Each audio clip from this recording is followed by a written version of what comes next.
假設你手上揸住500個去買間3房2廳嘅平層，你定係會選擇同我身後呢一間獨棟之房呢？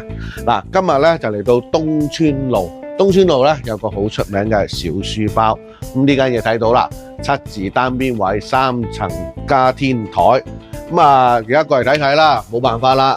咁啊，廚房佬啊，唔知點解啊，搞棟私房又話冇錢交電費喎，真係笑死人啦！咁啊，睇住先，正在佢單邊位，光線都唔算差嗱，全部都係有窗嘅。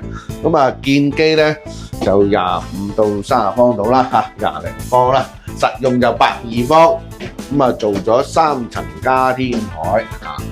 咁啊，你睇睇嗱，房間咧啲被鋪啊求其啦，因為咧而家業主咧就好似有啲放屁嘅狀態啊，反正你挨埋搬埋叫柒就啦嚇。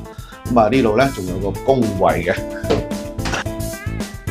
嗱，嚟到3樓咧，咁啊肯定就係一個主套間啦。咁啊嚟睇睇，咁啊裝修格調咧呢個風格咧就比較有啲沉穩啊，即係好似我阿輝哥啲咁有大氣嗰啲人啦嚇。嗱，裏邊有書台啦，仲有一個主套啊。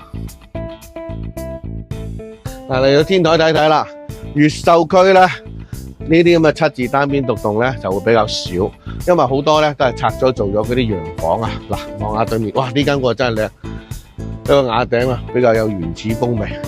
咁啊，今日呢個東川小書包。